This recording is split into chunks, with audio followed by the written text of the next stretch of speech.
Part 1. Arrival at Widow's Arch. Lady Eleanor's denial hung in the sea-washed air like a heavy fog. Poirot studied her face closely. Grief, fatigue, worry, but no sign of deception. Her hands trembled slightly as she clasped them together. "Madame," Poirot said softly, "if you did not summon me, then someone in this house wishes either to protect you or to harm you." Lady Eleanor inhaled sharply. "Please come inside. We must not speak on the doorstep." The oak doors creaked open, revealing the dim, cavernous entrance hall of Widow's Arch, a grand staircase twisted upward like a spine, its banister polished to a dark shine. Heavy portraits lined the walls, their painted eyes following Poirot with cold curiosity. A fire burned in the vast hearth, yet the room felt chilled, as though the heat never fully reached the walls. Lady Eleanor gestured with a frail elegance. "Allow me to introduce you to my guests, the guests of Widow's Arch." The gathering awaited Poirot in the drawing room, a long space draped in velvet curtains and old memories. Each person stood or sat in a posture that revealed more than their polite expressions allowed. Lady Eleanor began. 1. Victor Hale, a handsome man in his early 40s, leaning casually against the fireplace with a glass of brandy. His suit was immaculate, his smile charming, but his eyes cold and clever. "My nephew," Lady Eleanor announced. Victor inclined his head. "The famous Belgian detective. I suppose Aunt Eleanor expects some excitement this weekend." "Excitement arrives whether we wish it or not, monsieur," Poirot replied. Victor smirked. 2. Dr. Miriam Caldwell, a tall, severe woman with sharp features and a stare that could cut glass. Her dark coat remained buttoned despite the warm room, and her lips were pressed thin, as though she disliked being here. "Family doctor," Lady Eleanor explained. "Though not by choice this weekend," Miriam said dryly. "I was invited, not requested." Poirot wondered if that was a complaint or a warning. 3. Rosamond Clare, a young woman in her late 20s, dressed modestly in a deep blue gown, nervous hands clasped before her. She had a softness about her, but her eyes were haunted. "A friend of the family," Lady Eleanor said softly. Rosamond curtsied slightly. "A pleasure, Monsieur Poirot." "Enchanted, mademoiselle," he replied. 4. Inspector Jonathan Harrow, a sturdy man with a broad jaw and a skeptical stare. His uniform coat was unbuttoned, his posture relaxed, but vigilant. "The local inspector," Lady Eleanor said. Inspector Harrow grunted. "Didn't expect to see you here, Poirot. We're a quiet town. We manage fine." Poirot smiled politely. "I am here merely as a guest, nothing more." But Harrow's expression showed he didn't believe a word, an uneasy welcome. Once the introductions were made, Lady Eleanor dismissed the servants and asked everyone to gather near the fire. "I must speak plainly," she said, voice trembling. "For the past 3 weeks I have received threats." Rosamond gasped softly. Victor rolled his eyes. Dr. Caldwell looked unimpressed. Inspector Harrow leaned forward, interested at last. Poirot stepped closer. "Blackmail, madam." She nodded. Victor's smile vanished. "Aunt Eleanor, you told me it was nothing. Mere nonsense." "I told you what I felt safe telling," she replied quietly. "But now things have escalated." Poirot withdrew the anonymous letter from his pocket. "This arrived in London yesterday," he said. "It states that a murder will occur here." A hush fell over the room. Lady Eleanor swayed slightly. Poirot steadied her arm. Inspector Harrow's eyes narrowed. "And you think the writer is someone here?" Poirot lifted a finger. "I do not think. I observe." He stepped to the center of the room, studying each guest in turn. "Someone invited Hercule Poirot to Widow's Arch," he said calmly. "Someone fears a crime, or plans to commit one." Victor laughed nervously. This is absurd. Poirot tilted his head. Monsieur, you seem uneasy. Anyone would be uneasy, Victor snapped. This is a family home, not a crime scene. Poirot smiled knowingly. That remains to be seen. A torn photograph. Lady Eleanor excused herself briefly, claiming she needed a moment of rest. Poirot allowed her to go, but his little gray cells buzzed with suspicion. Rosamond approached him timidly. Monsieur Poirot, is she truly in danger? Poirot answered gently, I fear she is in great danger, mademoiselle. Rosamond shuddered. There have been strange things happening for weeks. Footsteps in the hall at night, doors opening on their own. Whispering, whispering, Poirot repeated. She nodded. Late at night outside Lady Eleanor's room, but when I looked, no one was there. Poirot stored this carefully away. Before he could ask more, a startled cry echoed from the corridor. Poirot moved swiftly. The others followed. They found Lady Eleanor standing rigid beside a small table against the wall. Upon it lay a torn photograph, freshly ripped in 2 jagged pieces. Poirot knelt to examine it. The photograph showed Lady Eleanor and her late husband, many years younger, standing in front of Widow's Arch. But the tear had separated them, leaving Lady Eleanor's image alone. That picture was in my private study upstairs, she whispered. Someone must have taken it and torn it. Inspector Harrow frowned. None of the staff would do this. Poirot disagreed silently.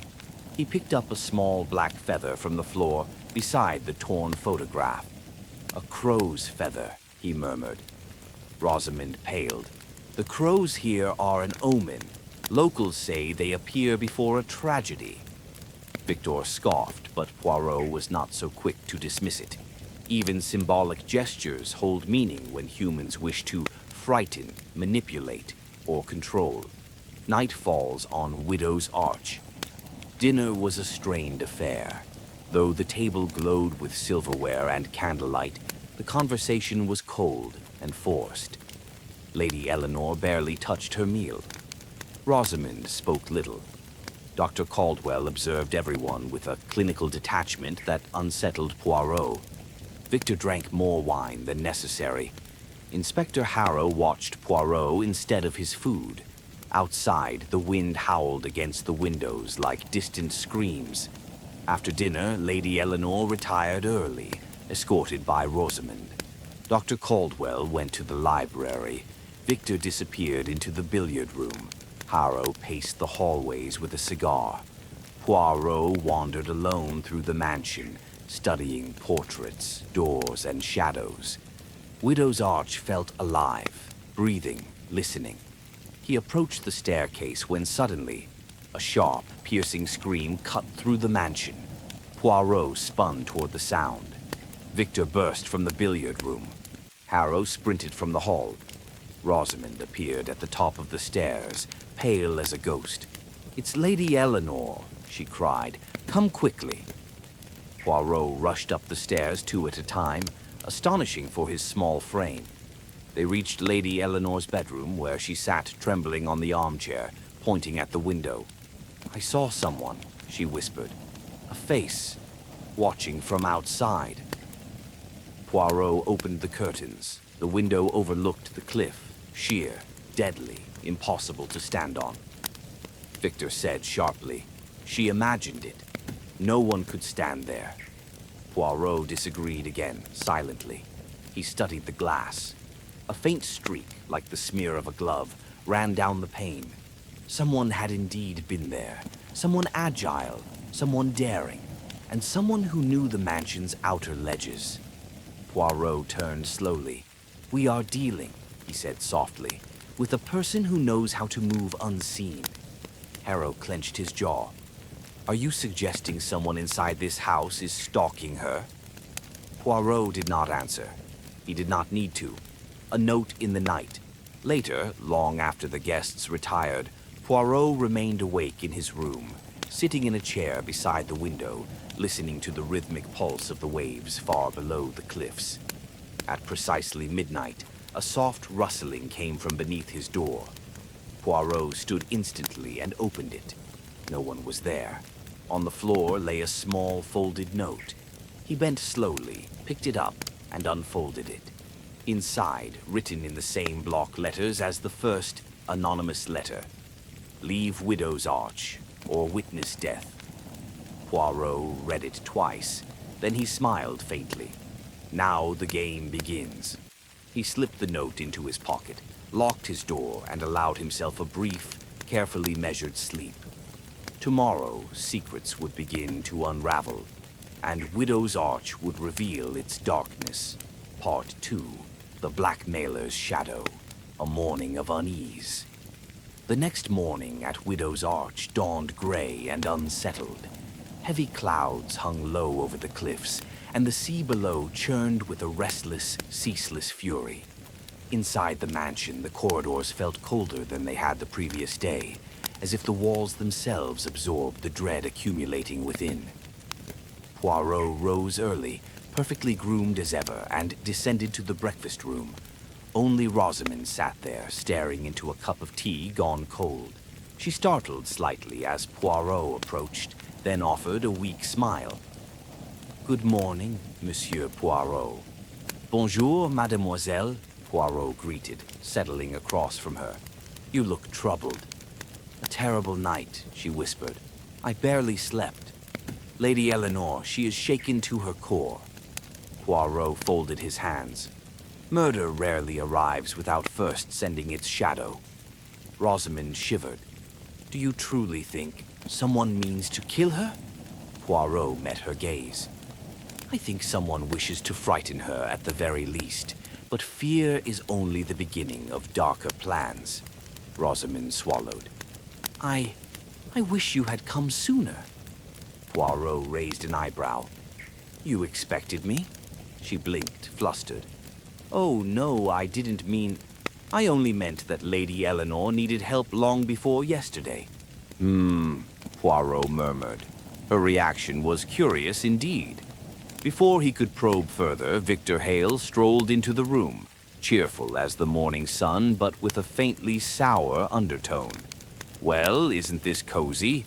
Miss Clare, you look pale. You should really get more rest." Rosamond stiffened. Poirot observed closely. Victor enjoyed unsettling her.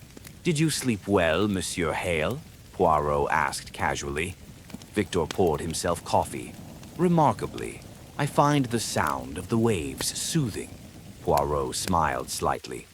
"Even with all the commotion?" Victor hesitated. "Commotion? I heard nothing." "A scream, perhaps?" Poirot asked gently. Victor waved a hand. "My room is on the far side of the house. Thick walls. I heard only the sea." A convenient explanation, Poirot thought. Dr. Miriam Caldwell entered next, her footsteps sharp, her expression sharper. "If you all can manage breakfast," she said, "Lady Eleanor cannot. She is not herself." Poirot stood at once. "I must speak with her."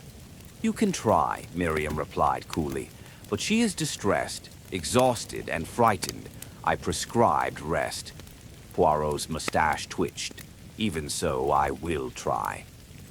Lady Eleanor confesses.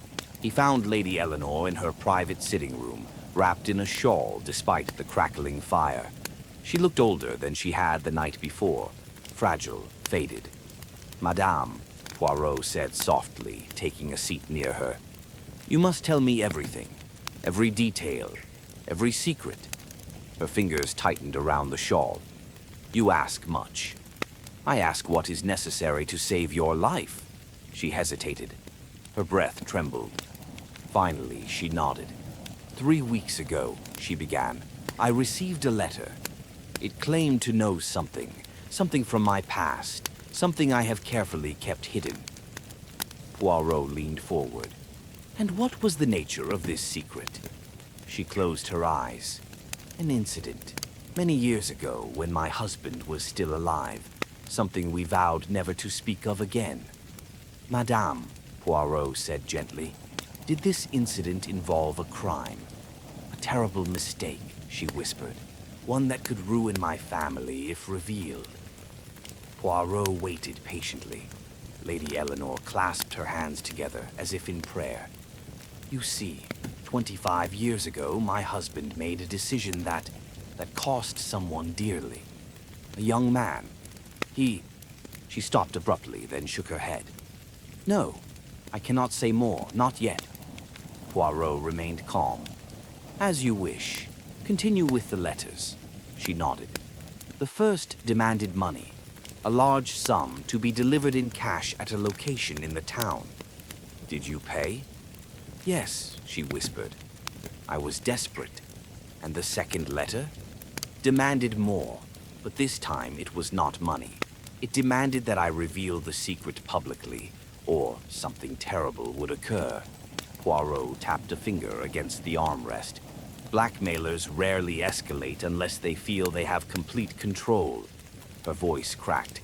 I received a third letter yesterday. It said... She paused, trembling. Poirot finished for her. It said a murder would occur. Her eyes widened. How did you... Poirot reached into his pocket and withdrew the letter he had received. It appears the blackmailer sent one to me as well. Lady Eleanor covered her mouth. Someone here, she whispered. Someone in this very house hates me enough to destroy me. Poirot answered quietly. Or to destroy someone else while blaming you. Her eyes widened in horror. Rosamond, Victor, Miriam, any of them? Not only them, madame, Poirot said. The staff, the inspector, even someone from your past could be involved. She trembled again. I fear I will not live to see the truth. Poirot rose. You will, madame. I promise. Poirot investigates the safe. After leaving Lady Eleanor, Poirot began a thorough examination of the house, particularly her study, from which the torn photograph had been taken. The room was lined with shelves and smelled faintly of old books and lemon polish. The window overlooked the stormy sea. A heavy desk dominated the center. To the right stood a cabinet containing personal records. Poirot's eyes settled on the safe built into the wall. Aha, he murmured. The safe door showed slight scratches, a sign of recent handling. Poirot knelt to inspect it. The lock was freshly oiled.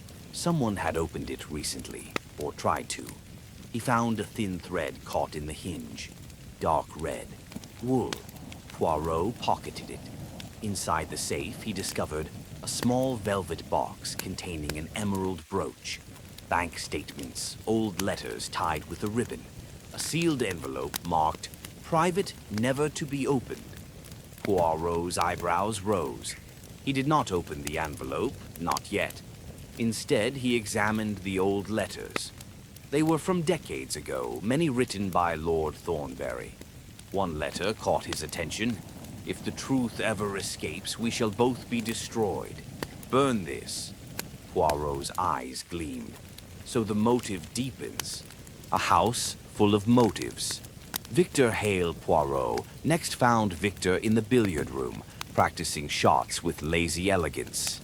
Still hunting for ghosts, Poirot? Victor smirked. Not ghosts, Poirot replied. Blackmailers. Victor's cue froze mid-strike. Poirot stepped closer. You are aware, monsieur, that your aunt has been receiving threatening letters. Victor scowled. She told you that? She did. He sighed. Then you know already. Money has been disappearing from her accounts for months. She wouldn't tell me why. Poirot raised an eyebrow. Monsieur, are you in financial difficulty? Victor bristled. No, my investments are fine. Poirot did not miss the flicker of doubt in his eyes. Rosamond Clare. Rosamond was in the library, reading aimlessly, her hands trembling whenever she turned a page. Miss Clare, Poirot said gently, how long have you known Lady Eleanor? Since childhood, she said. My mother was the governess here. I grew up in these halls. A family friend, then? Yes. Lady Eleanor has been like a second mother to me. Poirot studied her face.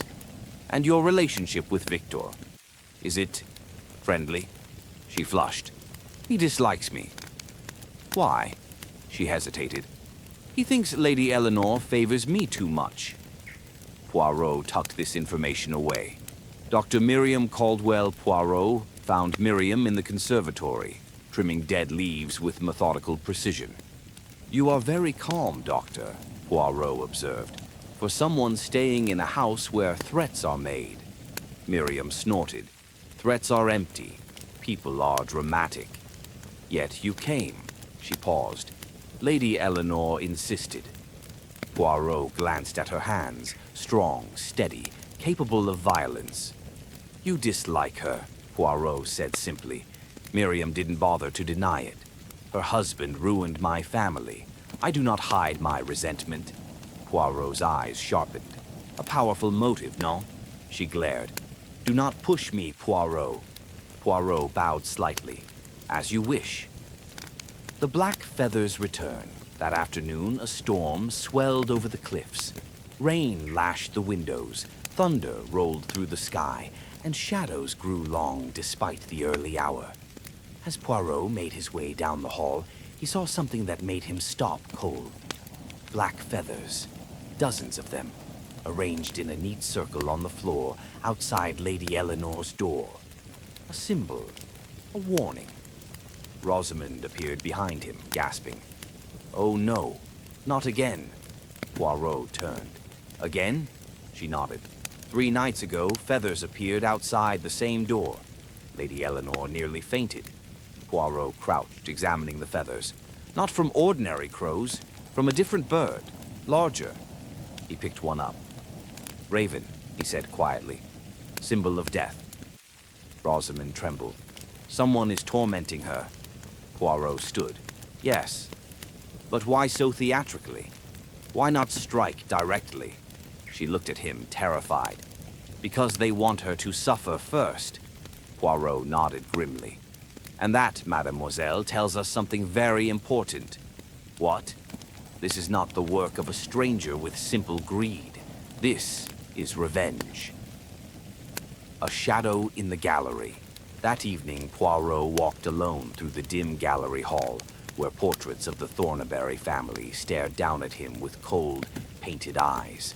A flicker of movement made him stop. At the far end of the hall, a shadow, tall, still, watching him. Poirot spoke calmly. You may come out, monsieur, or madame. Silence. He approached slowly. The shadow shifted, then vanished behind a column. Poirot hurried forward, but the gallery was empty. No footsteps, no sound, nothing.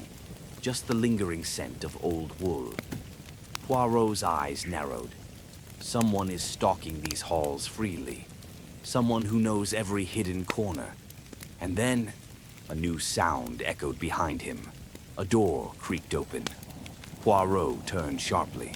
The door to the locked east wing was standing ajar. Impossible. It was supposed to be sealed. Poirot stepped toward it. Inside was darkness, cold, silent, waiting. Poirot's heart quickened. So, someone has secrets to hide here. He reached for the doorknob, and a voice shouted from behind him, Poirot, get away from there. It was Inspector Harrow running toward him. Don't go inside. That wing is unsafe. Poirot smiled faintly. Unsafe for whom, Inspector? Harrow grabbed the door and slammed it shut. The floorboards are rotten. You could fall to your death. Poirot watched him carefully. Or, Poirot said quietly, perhaps someone does not wish me to see what is inside. Harrow glared. I'm warning you, Poirot. Don't meddle with the police investigation. Poirot stepped away, hands behind his back. But of course, Inspector, he said smoothly. I will be very careful. As Harrow walked away, Poirot looked once more at the locked door. He did not believe the inspector's warning. Not for one moment. Part 3, Storm over the Cliffs. The storm arrives. By late afternoon, the sky above Widow's Arch had transformed into a violent canvas of rolling black clouds. The wind howled so fiercely against the mansion's stone walls that even the portraits seemed to tremble.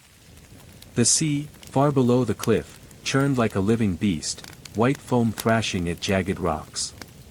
Poirot stood at the tall gallery window, hands behind his back, watching as darkness swallowed the coastline.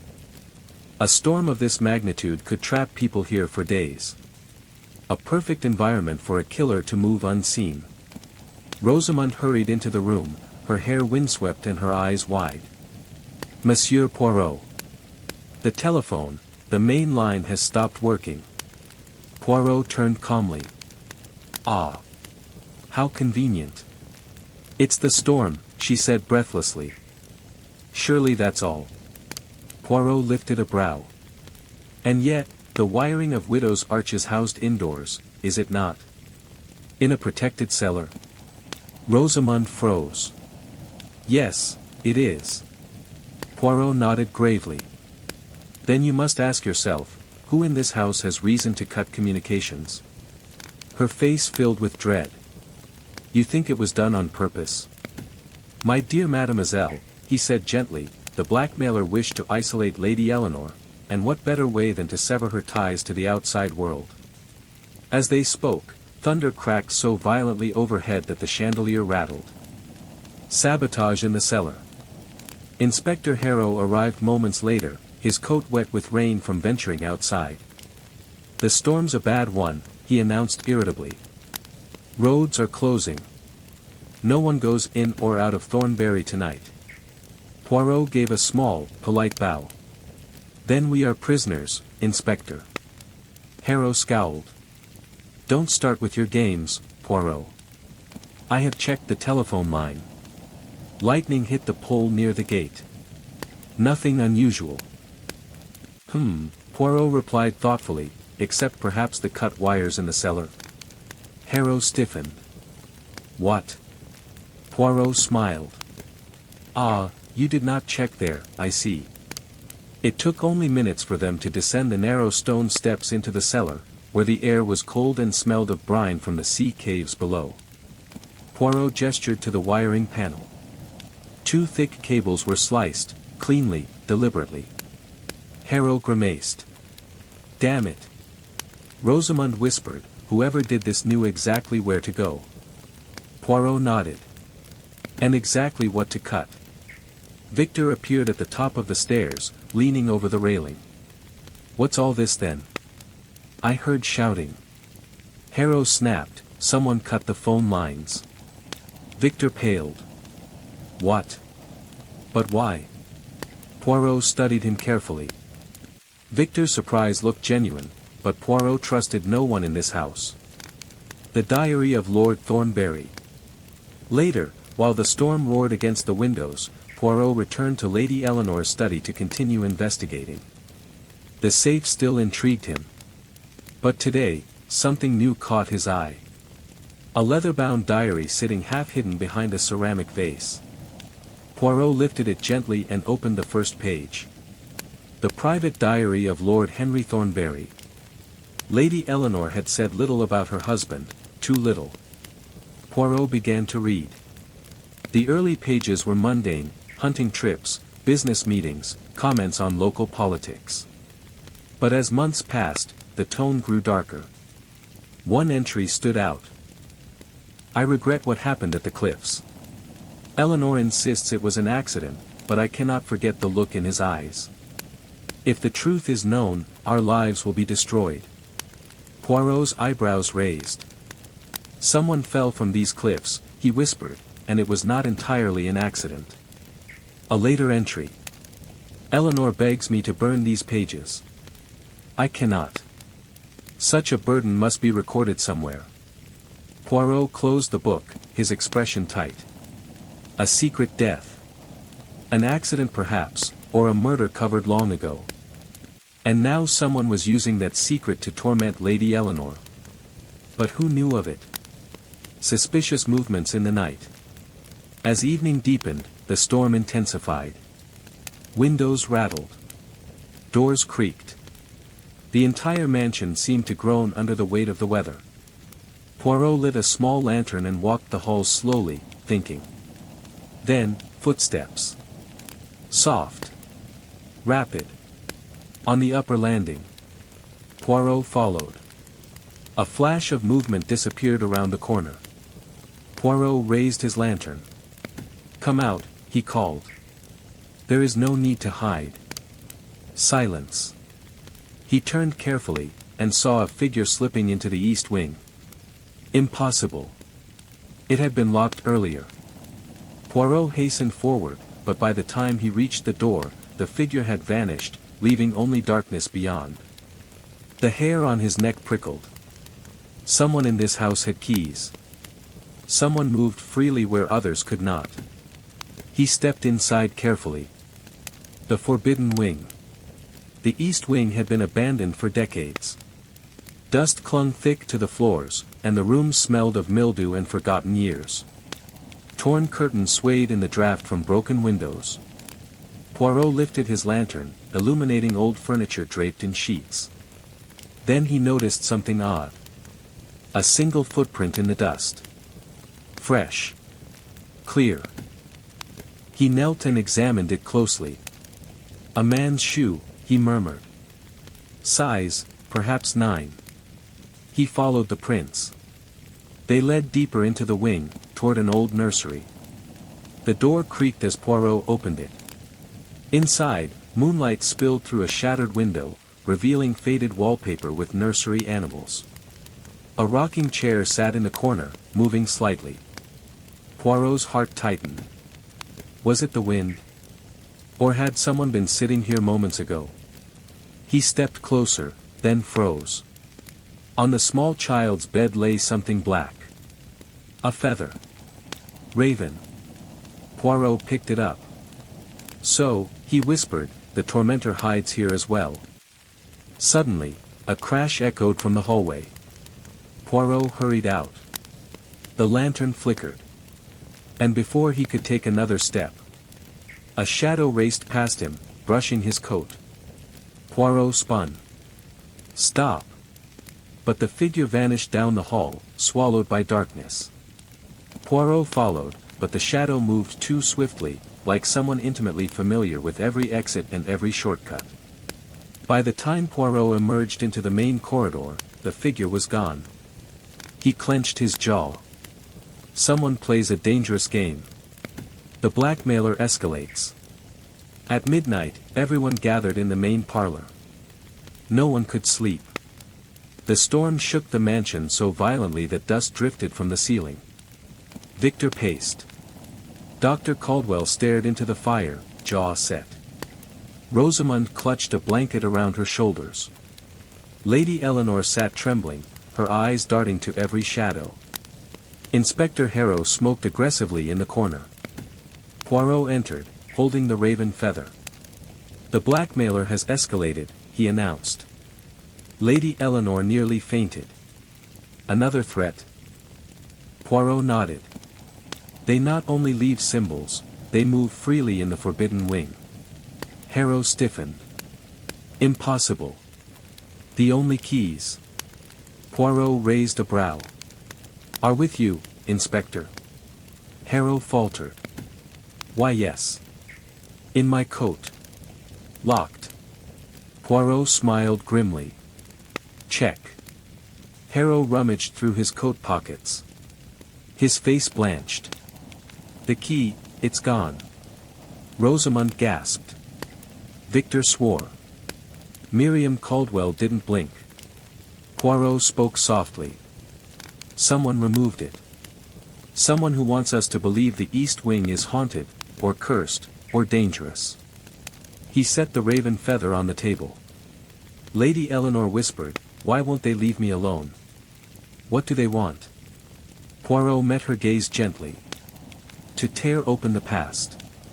Silence fell. Thunder pounded the sky. Then, a knock. A slow, deliberate knock on the parlor door.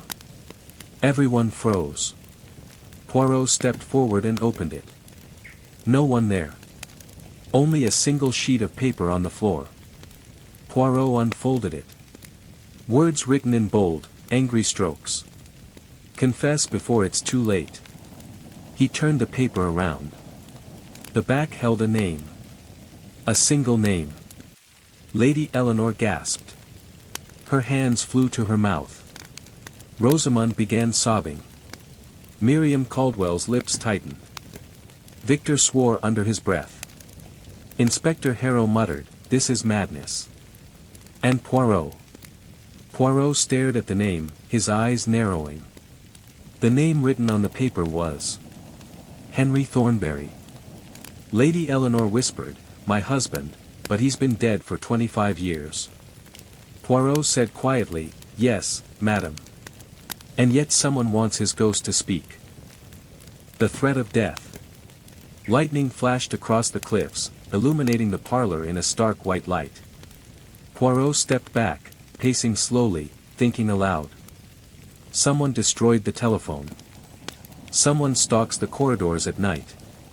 Someone leaves raven feathers, symbols of death. Someone stole the key to the forbidden wing. And someone wishes Lady Eleanor to confess a secret tied to her late husband. He looked at the group. And now uses his name to pressure her. Victor clenched his fists. This is insanity. Dr. Caldwell said sharply, "No. It is personal." Rosamund whispered, "Who would do such a thing?" Poirot's voice dropped to a whisper. "Someone in this room." Thunder exploded outside. No one breathed. Poirot continued softly, "Tomorrow, I will begin questioning each of you again. But tonight, lock your doors. Trust no one." He turned to Lady Eleanor. "And you, madam, must finally tell me the entire truth." She trembled violently. I cannot speak of it." Poirot sighed gently. "Then someone else will speak for you. Someone dangerous. Someone who believes the truth demands blood." He held up the note one last time. "Confess before it's too late." Poirot folded it carefully. "Madam," he said, voice heavy with warning, "the blackmailer has tired of threats." Lightning crashed again. The windows shuddered. Poirot's final words seemed to echo through the mansion. "Next, they will kill." Part 4, A Secret Beneath the Waves. Dawn after the night of terror. The ferocious storm began to weaken by dawn. The rain still fell, but softly now, like the mansion had exhausted all its rage during the night. Widow's Arch seemed eerily quiet, too quiet, as though the house itself was holding its breath. Poirot, who had slept not even an hour, stood in the east-facing conservatory watching the pale morning light creep across the cliffs. The sea below was grey, angry, alive with swirling foam. Rosamund approached timidly with a cup of tea. "You didn't sleep at all, did you?" "I slept," Poirot said lightly, "exactly enough." She sat beside him. "Monsieur Poirot, whoever is doing this, you think they will strike?" Poirot's eyes remained on the horizon. "Someone has already struck, mademoiselle. Long ago. A confession finally begins." Poirot met Lady Eleanor in her private sitting room an hour later. She looked pale, shaken, as if she hadn't slept in years, not merely one night. She sat stiffly in an armchair, wringing a lace handkerchief. "Poirot," she whispered, "you read Henry's diary." "Yes, madam." "Then you know, there was an accident." Poirot did not move. "An accident, or a crime?" She swallowed hard. "My husband was not a murderer. He was not cruel. But he made poor choices." "Choices involving the cliffs?" Poirot asked softly. Her hands trembled violently. She nodded. Poirot leaned forward. "Madam, unless you tell me everything, I cannot protect you, nor can I stop the person who torments you." Finally, with great effort, she spoke. 25 years ago, a young man died on those cliffs. He was Henry's business partner, a man named Thomas Rourke. They argued that night, about money, about betrayal. Poirot's eyes narrowed. "And you witnessed it?" "I saw them struggling at the cliff edge, the wind was terrible. I heard shouting, and then Thomas fell. Poirot did not blink. Did your husband push him?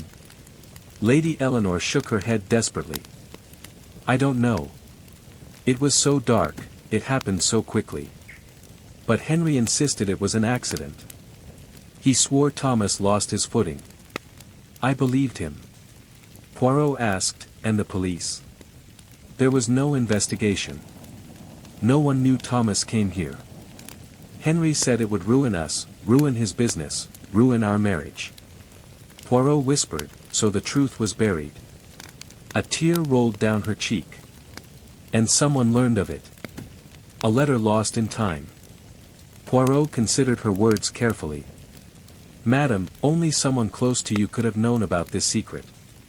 Did anyone else learn of the death? No one, she whispered. Except. She hesitated. Poirot seized on it instantly. Except who? She hesitated, voice shaking. Thomas Rourke had a sister. Her name was Lydia. She wrote to us years later asking about him. Henry replied saying Thomas disappeared while traveling. She never wrote again. Poirot thought for a long moment. A grieving sister does not forget, madam. She waits. The discovery at the cliffs. Inspector Harrow arrived calling Poirot urgently. Come quickly. Poirot followed him outside, the rain-soaked wind slapping their faces. The cliffs were slippery and treacherous from the storm. Rosamond, Victor, Dr. Caldwell, Miriam, and Lady Eleanor joined, all wrapped in coats. Harrow pointed to the ground. A line of footprints led toward the cliff edge. Fresh. Made after the storm. Victor frowned. Whose are they? Poirot crouched. A man's shoe, size 9, the same as the prints in the east wing. The trail continued dangerously close to the cliff. Rosamond whispered, did someone fall? But Poirot shook his head. Non, these prints lead away as well. He followed them further until, half hidden beneath a jutting rock, he discovered a small, rusted tin box. Everyone gathered around as Poirot carefully opened it. Inside lay a lock of hair. A faded photograph of Henry and Thomas. A torn letter addressed to Henry. And another raven feather. Rosamond gasped. What does it mean? Poirot lifted the letter carefully. Time had worn the ink, but some lines remained legible. You think you can forget what you did to my brother. I will expose you, Henry. One day, you will confess. It was signed. Lydia Rourke. Lady Eleanor covered her mouth. All these years, someone kept this, someone has our secret. Poirot stared at the feather. Not someone, he murmured, but someone here. Someone who placed this box deliberately so it could be found. Inspector Harrow scratched his head. But who? Poirot's gaze slowly lifted to the mansion. One by one, he looked at each person standing there. Someone shifted uncomfortably. Someone refused to meet his gaze. Someone swallowed hard. Poirot noticed everything. Breakfast tension, a house of suspects.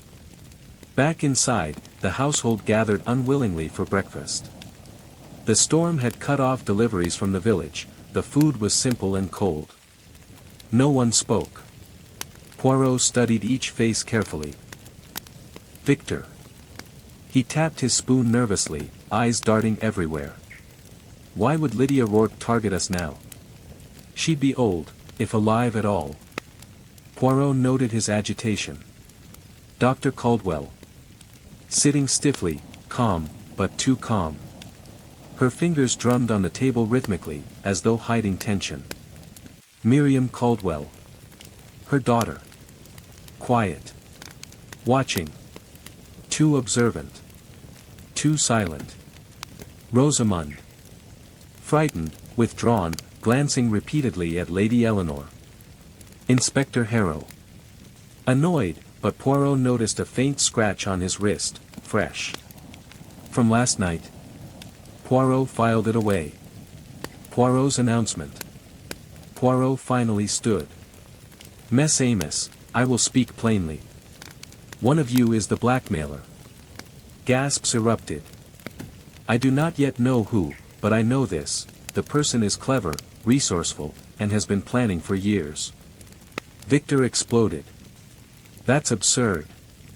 None of us even knew Thomas Rourke. Poirot lifted a finger. Ah, are you certain of that? The room froze. Poirot's gaze swept the table. Every one of you has a connection to either Lady Eleanor, or Lord Henry, or the cliffs, deeper than you admit. Silence. Poirot continued. Today, I will interrogate each of you privately. But first, I must visit the cliffs again. There is something more beneath the stone, something someone wants me to find. Inspector Harrow stood. I'm coming with you. Poirot smiled gently. No, Inspector. I must go alone. Harrow frowned. Why? Poirot's eyes sharpened. Because the killer fears isolation, and I intend to offer them exactly that. Back to the cliffs, the hidden path. An hour later, Poirot walked alone along the cliffside, the wind whipping his coat. He carried only a walking stick and a small lantern. He returned to the place where the tin box had been hidden. But today, Poirot was not looking at the ground. He studied the cliff wall itself. Cracks. Indentations. Almost like. Ah, he murmured. A hidden path.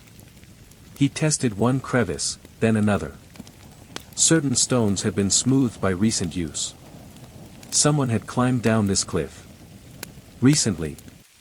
Poirot lowered himself carefully, step by step, gripping the rock. Halfway down, he saw it. A small opening, a sea cave concealed beneath thorny shrubs. He climbed toward it. Inside the sea cave. The cave was damp, echoing with the distant roar of waves rushing through a lower tunnel. Poirot lit his lantern. Inside, someone had been here. He found a dirty blanket, a box of matches, a black coat, and papers scattered on the ground. Poirot picked up one paper. It was a sketch of Widow's Arch. Another showed a detailed layout of the east wing. And another, a letter with only a single line scrawled. She will confess, or she will die. Poirot stiffened. A small metal glint caught his eye in a corner. He approached cautiously. There lay a pistol. Recently fired. Poirot inhaled sharply. So, he whispered. The game moves toward murder. As he turned to leave, something echoed behind him, a shuffle of movement. Poirot froze. Who is there? He called. No answer. He stepped forward, raising the lantern. Then, a shadow moved at the cave entrance. A figure stood there, silhouetted against the daylight, tall. Broad shoulders. A man. Poirot recognized the outline. Ah, he said quietly, so it is you. The figure didn't move. Poirot continued, do you intend to shoot me? A long pause. Then the figure turned, and fled.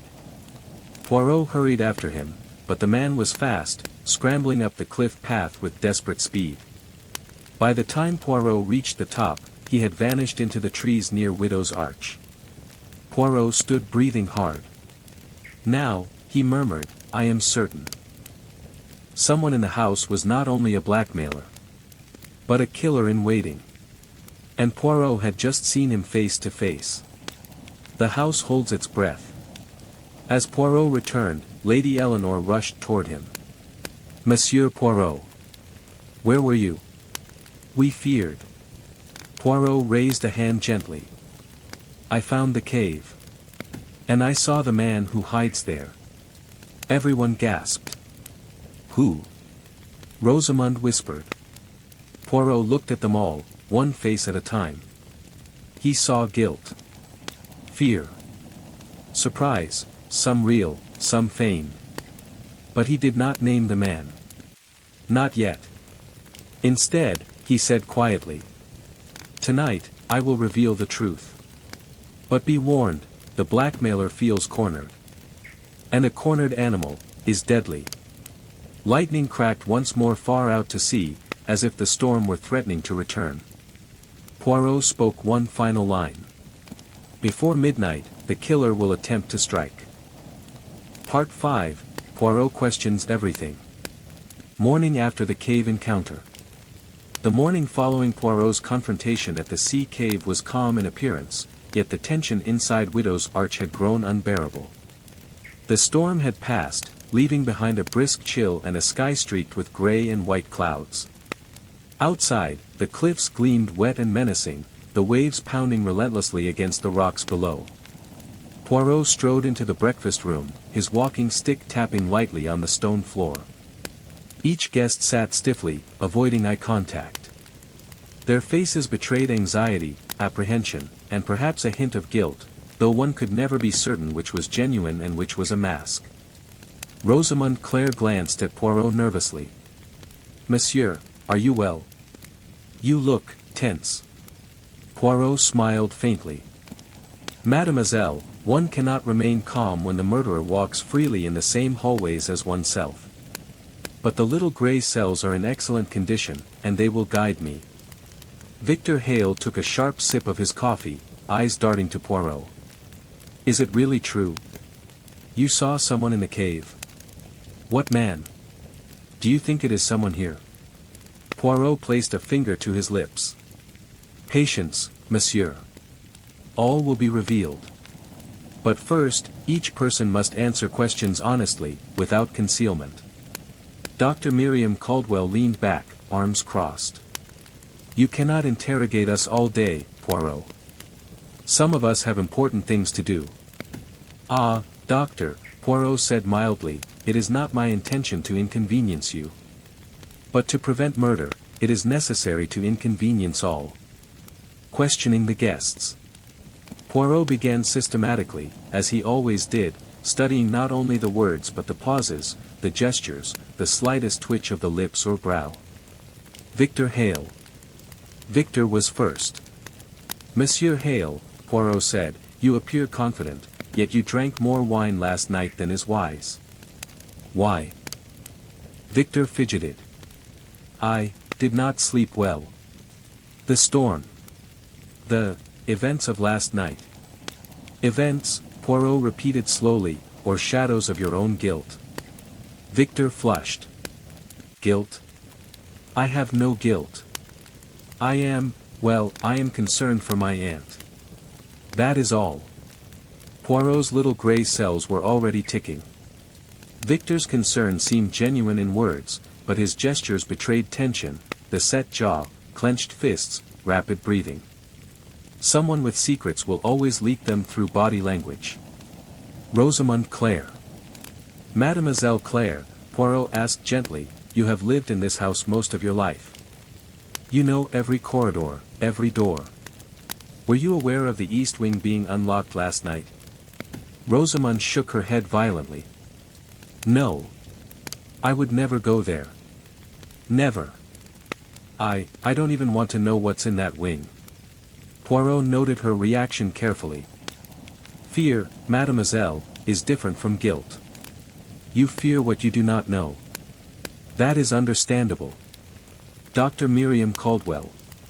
Poirot approached Dr. Caldwell next. Her composure was immaculate, her posture rigid. "Doctor," he began softly, "you are in the house often. You know the passages. Tell me, did you ever see anyone moving in the east wing when they should not have been there?" Miriam's lips pressed thin. "I see nothing unusual. Why should I?" Poirot observed the subtle flicker in her eyes, the slightest hesitation. He stored it away.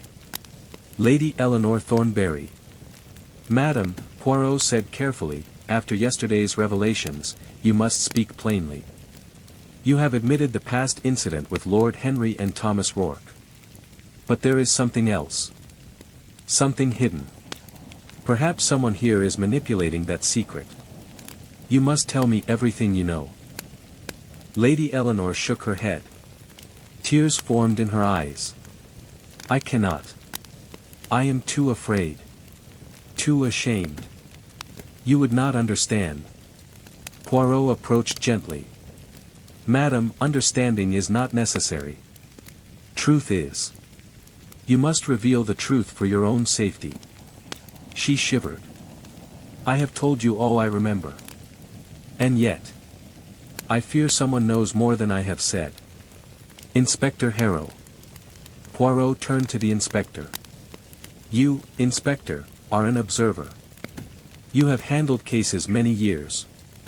Tell me, what do you suspect? Harrow's jaw tightened. I suspect someone here has a grudge. Someone with knowledge of the past. But I've no proof. You're the one with a reputation for insight. Poirot tapped his finger against his chin. You also have scratches on your wrist. Perhaps from last night. Harrow's face darkened. I fell in the hallway while checking the east wing. What is that to you? Poirot nodded. Nothing. Perhaps only circumstance. But in this house, nothing is ever only circumstance. The diary and the safe. After questioning, Poirot returned to Lady Eleanor's study. He examined the diary of Lord Henry Thornberry once more.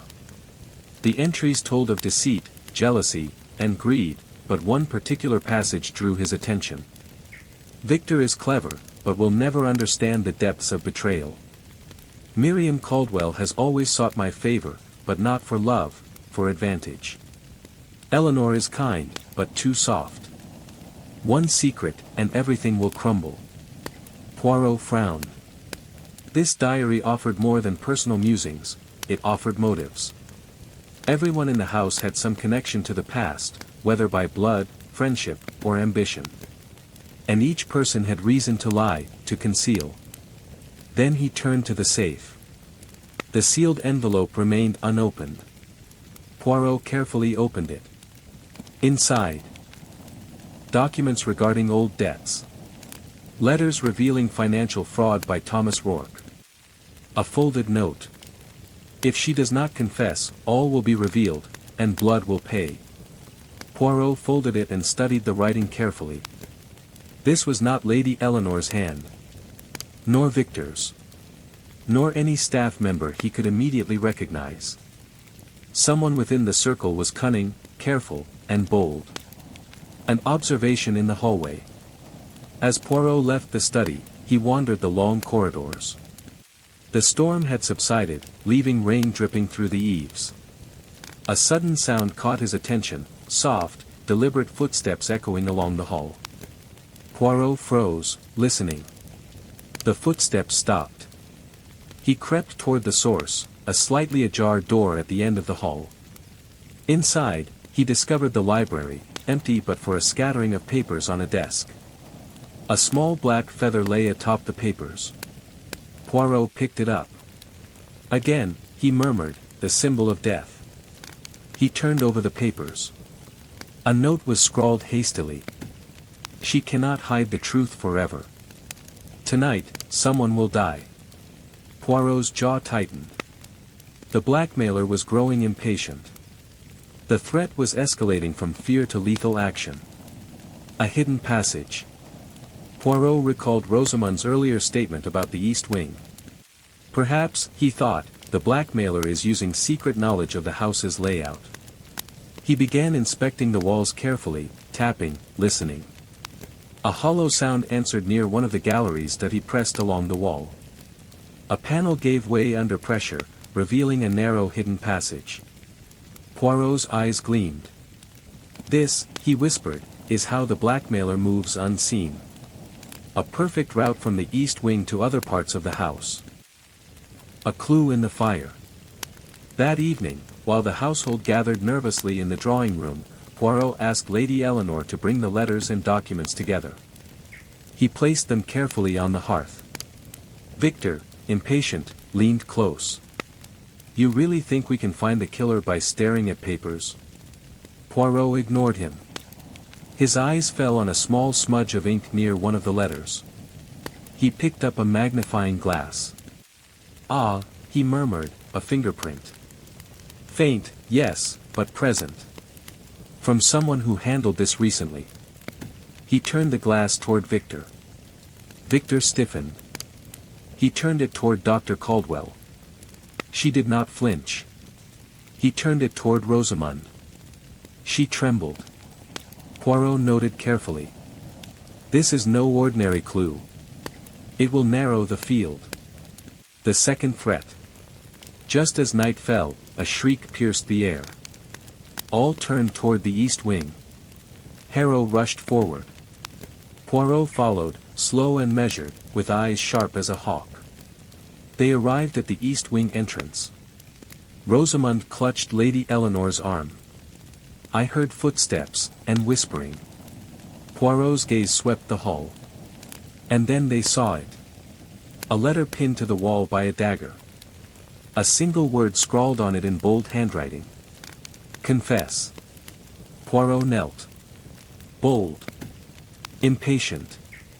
The blackmailer grows reckless. Harrow muttered, I say we lock everyone in their rooms. No one leaves. Poirot shook his head. No. The killer desires confinement.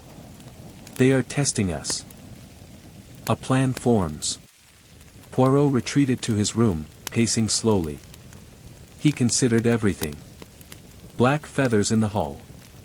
Hidden passages. The diary entries. The east wing and sea cave. Letters threatening death. Each element led him to a single conclusion. The murderer was inside the house. They were clever, patient, and intimately familiar with the secrets of Widow's Arch. Poirot smiled faintly. Tomorrow, he whispered to himself, I shall begin my grand interrogation. And the killer will have nowhere to hide. Part 6, The Grand Interrogation. The calm before confrontation. The morning after the second threat, Widow's Arch was eerily still.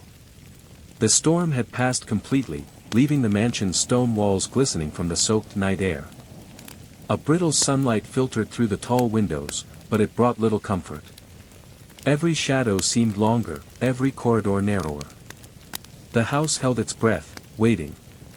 Poirot sat at his desk in his room, reviewing all his notes. He had spent the night organizing the diary entries, the letters, the feathers, and the mysterious papers from the sea cave. Each clue revealed one crucial truth: the blackmailer was bold, precise, and intimately familiar with the secrets of Widow's Arch. Poirot's mind worked like a fine machine, assembling evidence and motive into a delicate lattice. He murmured to himself. Someone desires confession, someone desires fear, someone may wish to kill. And all of these threads converge in this house. Summoning the guests. By mid-morning, Poirot gathered the entire household in the drawing room. Victor Hale, Dr. Miriam Caldwell, Rosamund Clare, Inspector Harrow, and Lady Eleanor entered, each bearing unease like a visible garment. Poirot rose slowly, surveying the room. Mess Amos, he began, his voice firm but calm, today we shall uncover the truth. I will question each of you. You will answer honestly, for deception may prove fatal. A tense silence followed. Lady Eleanor's hands trembled in her lap. Victor's jaw was tight. Rosamund sat rigid, almost holding her breath. Dr. Caldwell remained composed, but her eyes betrayed the slightest flicker of unease. Poirot walked slowly to the fireplace, arranging his notes. Yesterday, someone left a message in the east wing. Someone threatened Lady Eleanor and invoked the name of her late husband. Someone has used letters, feathers, and shadows to frighten her. But the question remains, who? He paused, eyes glinting. The answer lies in motive, means, and opportunity. First, Victor Hale. Poirot motioned to Victor. Monsieur Hale, you were the first to display unease yesterday morning. Why? Victor flushed. I am concerned for my aunt. That is all. Poirot tapped a finger against his chin. And yet, your finances, you mentioned them briefly in passing. Are you in need of money, monsieur? Victor's lips tightened. No. My affairs are secure. Poirot smiled faintly. Yet we know that someone who needs money might exploit secrets.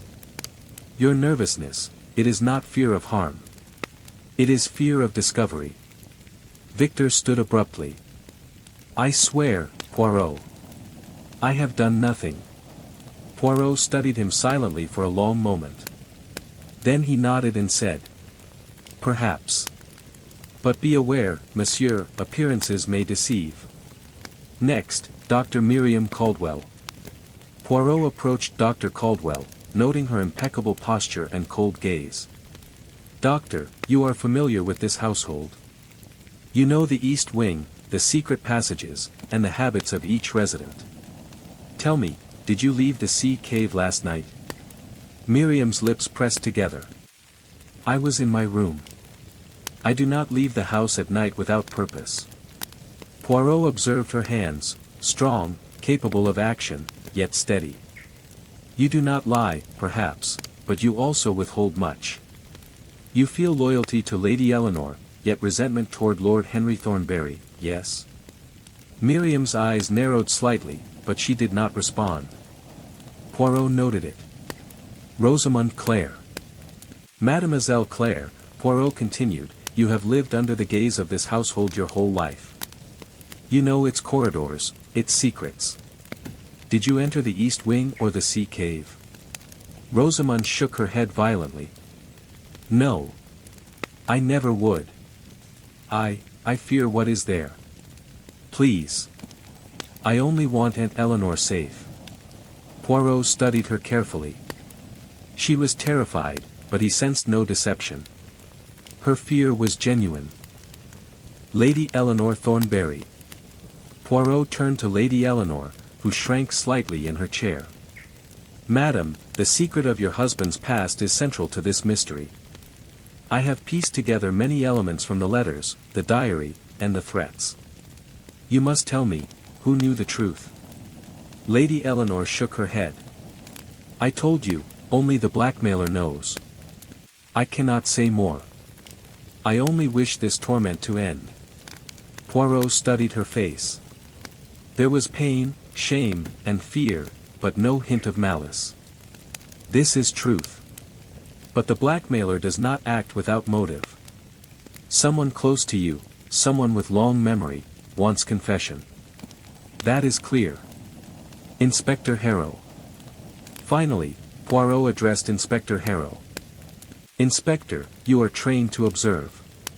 You arrived after the first letter. Yet someone here moved the telephone wires, stalked the hallways, and used hidden passages. You claim to have no knowledge. Harrow scowled. None. I only found the threats and tried to protect Lady Eleanor. Poirot did not respond immediately, merely noting the scratches on Harrow's wrist. Fresh.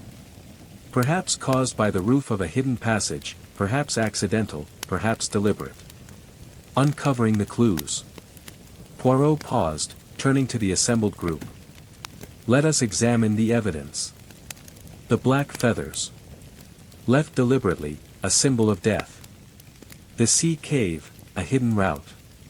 The letters, invoking the name of Lord Henry and threatening death. The torn photograph. The diary entries. And, importantly, the fingerprints found in Lady Eleanor's study. He placed the papers and feathers on the table for all to see. The murderer is clever. They understand the house. They understand the history. They understand fear. He picked up one feather. This is not merely an animal. It is a message. And a warning. The secret of the East Wing. Poirot continued, the East Wing is crucial. Someone moved through it unseen. Someone entered the sea cave. The movement was deliberate. The blackmailer knows the hidden passages. This is not a crime of opportunity, it is a crime of knowledge. Victor shifted nervously. Are you implying? Poirot's gaze fixed on him. I imply nothing yet. But everyone here had access. Everyone here had motive. And everyone here knows that if the truth of Thomas Rourke's death is revealed, lives will be ruined. Rosamund trembled. But, who? Poirot smiled faintly. Patience, mademoiselle. One cannot catch a shadow without understanding its shape. And now I see the shape clearly. The hidden motivation. Poirot turned to Dr. Caldwell, eyes narrowing. You have long held resentment against Lord Henry Thornberry. Financial or personal disappointment? Perhaps both. Miriam's lips tightened. It is none of your concern, Poirot. Poirot shook his head. Ah, but it is concern when such resentment becomes motive for terror, and possibly murder. Lady Eleanor gasped softly. Miriam. Poirot ignored her. He was not finished. A threat escalates. At that moment, a knock resounded from the east wing. The household stiffened. Harrow rushed to the door, opening it cautiously. A single envelope lay on the floor. Inside, a note, freshly written. Confess, or the next death will be within these walls. The handwriting was bold and deliberate. The threat unmistakable. Poirot held the note. See. The killer is growing impatient. They are desperate. And desperate killers make mistakes. Victor swallowed hard. What do we do? Poirot's voice was calm, measured. We watch. We wait. And we observe. Tonight, someone will make a move, and when they do, they will reveal themselves. Preparing for the night. Poirot instructed the household. No one leaves their rooms after sunset. All doors are to remain locked.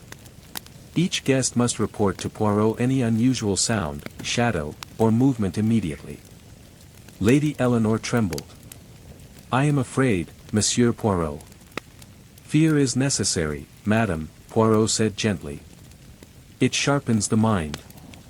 And tonight, the mind must be sharper than the hand that threatens. Rosamund clutched her aunt's arm. Victor paced the floor. Dr. Caldwell remained seated, inscrutable, though her eyes followed Poirot constantly. Harrow grunted and lit a cigar, watching carefully. Poirot's strategy. Before retiring to his own room, Poirot examined the layout of the east wing, the sea cave, and the hidden passage. He created a mental map of the house, predicting the likely movements of the blackmailer. Tonight, he whispered to himself, I will catch the shadow. One small mistake, one misstep, and the truth will be revealed. He checked the letters once more, noting each detail. The threats escalating in boldness. The deliberate placement of feathers. The use of old family secrets. The exploitation of hidden passages. Each clue built toward a single conclusion: the blackmailer is someone intimate with the family, someone with long memory, someone with courage to move unseen. Poirot smiled faintly. The night is mine, Mes Amos. And when the killer strikes, I will be ready. Part 7, The Night of Shadows. The tension of nightfall. Night had fallen over Widow's Arch. The mansion, perched precariously on the cliffs, was now shrouded in darkness, with only the occasional flicker of lightning illuminating the stormy sea below. The remnants of yesterday's storm had left puddles on the stone terraces, and the wind whistled through cracks in the walls, sounding almost like whispers. Poirot, dressed in his usual meticulous attire, moved silently from room to room, checking that every guest had secured their doors. Lady Eleanor sat anxiously in her room, Rosamund at her side. Victor paced, restless and impatient. Dr. Miriam Caldwell sat calmly in the drawing room, her eyes sharp, yet her demeanor unsettlingly composed. Inspector Harrow, cigar in hand, stationed himself near the east wing, ready to respond to any disturbance. Poirot, however, had other plans. He had studied the layout of the east wing, the hidden passage, and the sea cave. He knew the blackmailer would move tonight, confident of isolation. But Poirot had prepared a trap, subtle and elegant, like a spider's web. The first attempt. Around midnight, the household had mostly retired. The flickering candlelight threw elongated shadows across the corridors. Poirot sat quietly in a small anteroom leading to the east wing, his lantern dimmed, observing the door that led to the forbidden passage. A faint sound caught his ear, the soft, deliberate shuffle of footsteps. Poirot stiffened. The movement was careful but precise, someone intimately familiar with the house. His heart quickened, but his face remained composed. A shadow appeared at the far end of the corridor. It moved with purpose toward the east wing. Poirot whispered to himself, "Ah, the shadow arrives." He stepped lightly, positioning himself near a side entrance to the passage. From here, he could observe without being seen. The shadow reached for the door. The figure hesitated, then pushed it open slowly. Poirot watched intently. The hand that touched the doorknob was gloved. The figure entered.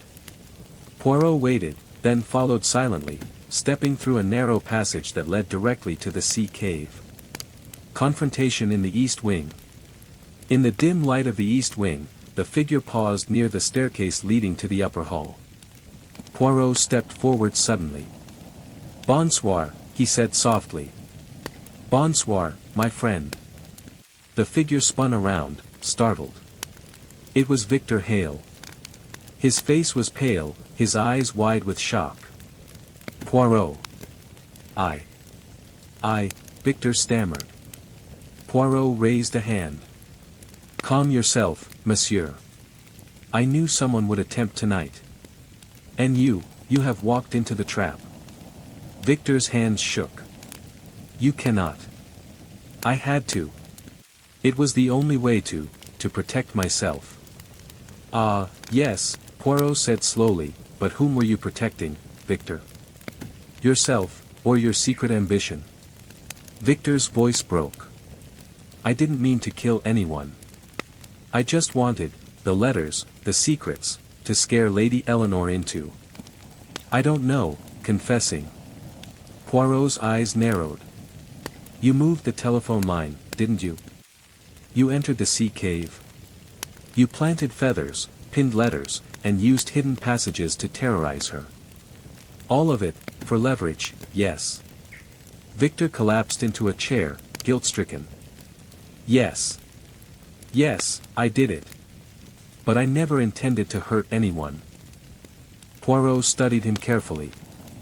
"And yet, the pistol in the cave, recently fired.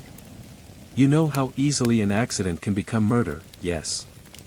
Victor nodded miserably. I was desperate. I only wanted control." Poirot's expression softened slightly.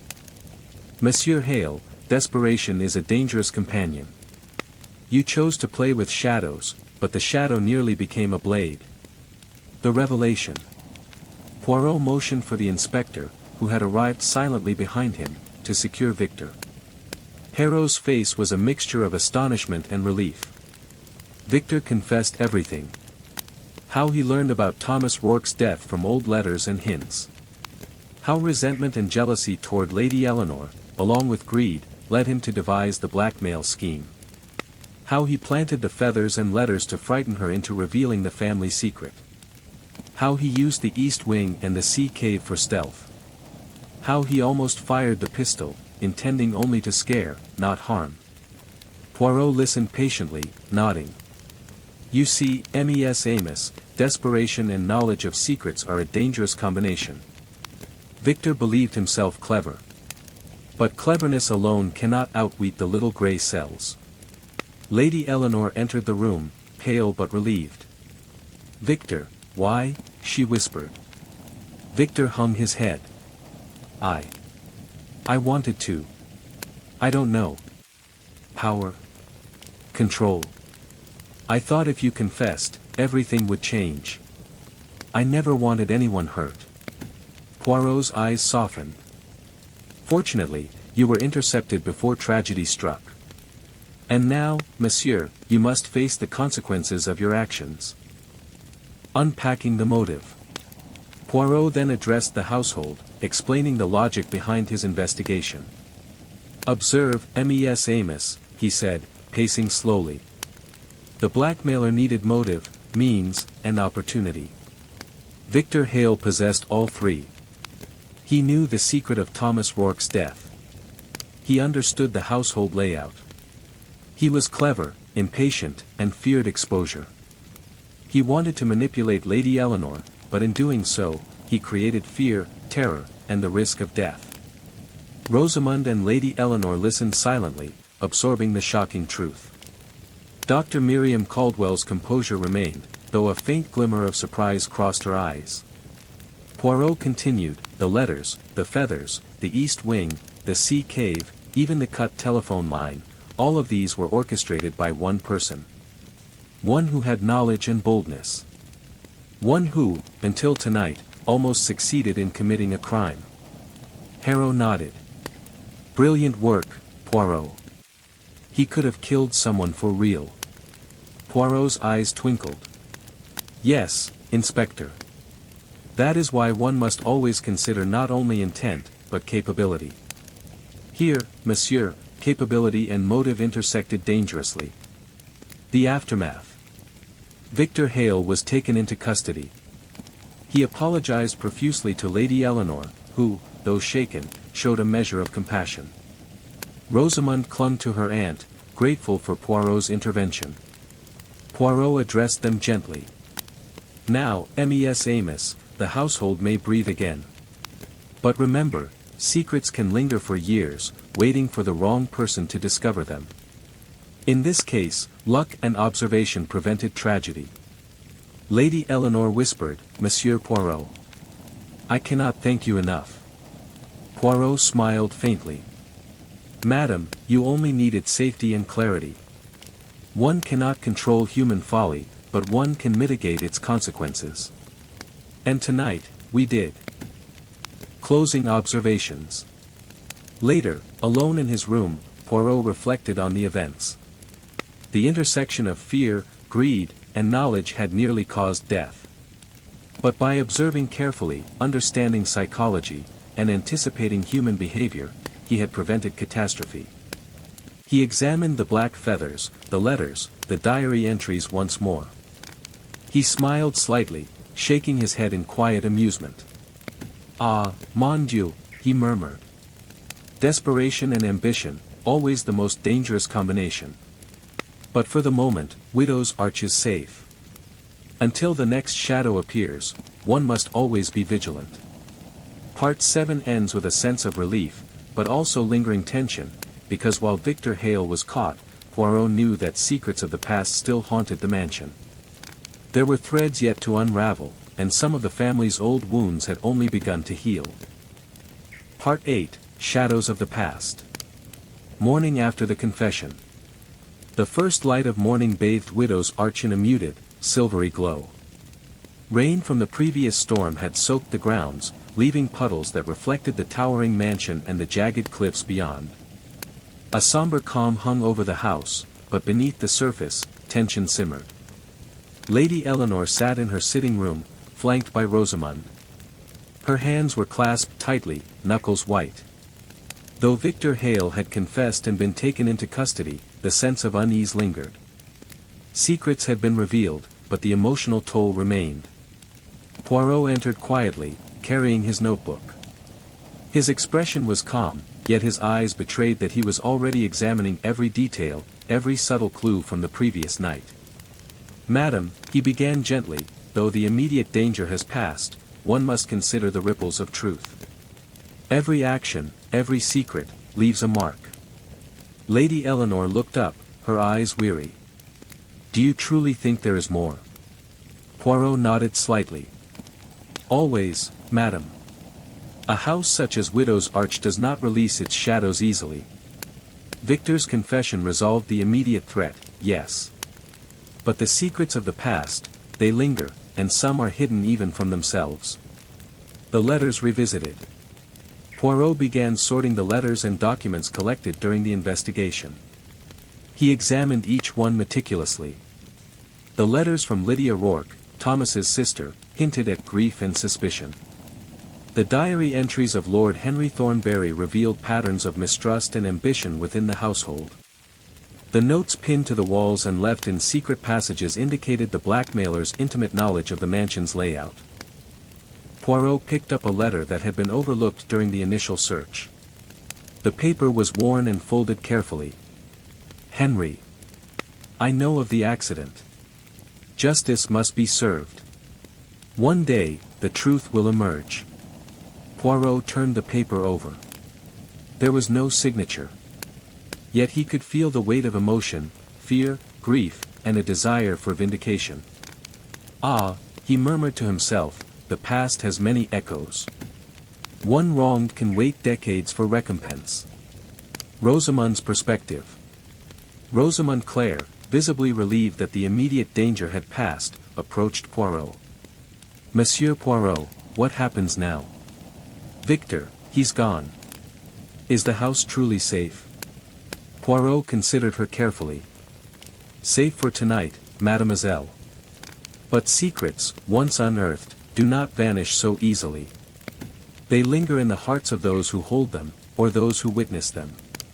Rosamond shivered. Does Lady Eleanor carry more secrets? Poirot's expression was gentle. Perhaps. But not all secrets are malicious. Some are merely burdens, waiting for understanding and courage to release them. Dr. Miriam Caldwell's role. Meanwhile, Dr. Miriam Caldwell remained composed but thoughtful. Poirot approached her privately. Doctor, he said quietly, your observations during the investigation were precise. Yet there are nuances in your behavior I must understand. You know much about the house's history and its secrets. Miriam raised an eyebrow. Do you suspect me, Monsieur Poirot? Not yet, he replied calmly. But knowledge can be dangerous. Victor Hale acted recklessly, yes. But knowledge can guide, and sometimes mislead. Miriam's gaze softened slightly. I only sought to protect Lady Eleanor, and maintain order. Poirot nodded, filing her statement carefully in his mind. A secret revealed. Later that afternoon, while reviewing the diary and letters again, Poirot noticed an unusual entry he had previously overlooked. There are those in this house who value power above loyalty. One must watch carefully, lest ambition becomes a weapon. Poirot smiled faintly. Ah, subtle warning.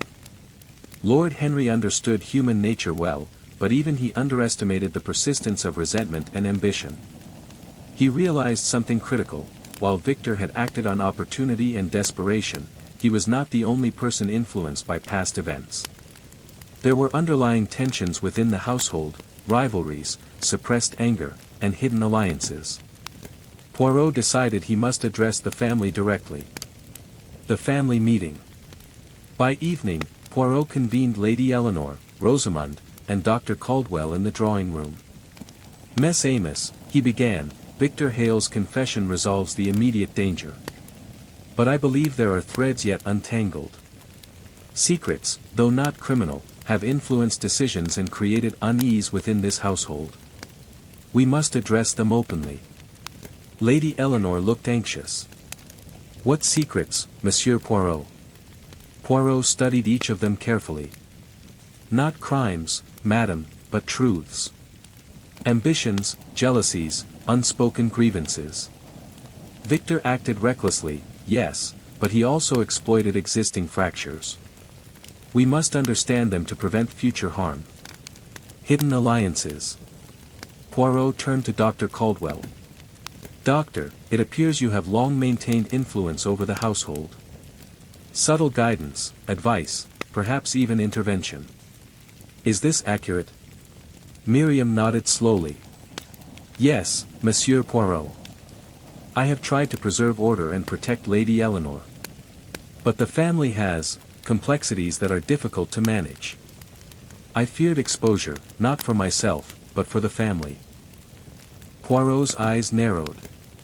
Influence is a delicate matter.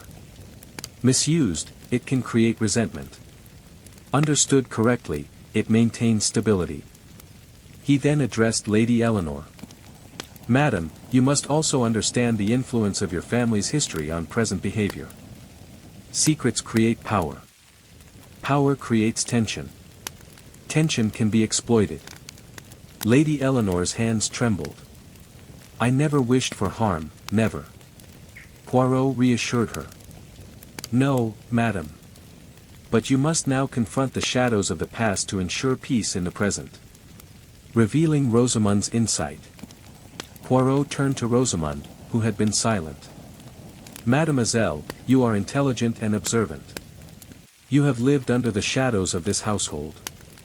Did you notice anything unusual about Victor's behavior prior to the storm?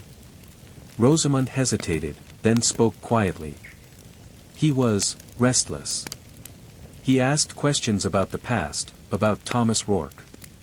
He seemed curious, but not malicious. Yet there was a hunger in his eyes. Poirot nodded. Curiosity unchecked can become dangerous. Victor's actions were fueled by knowledge and opportunity. You observed well, mademoiselle. That insight is valuable. The lesson of shadows. As the night deepened, Poirot gathered the household for a final reflection. Mess Amos, he said, tonight we have seen the consequences of fear, ambition, and secrets. Victor Hale's actions were driven by desperation and knowledge. But the lesson extends beyond him. Every secret, every unspoken truth, creates shadows. Shadows can be dangerous if left unchecked. Shadows must be understood, acknowledged, and resolved.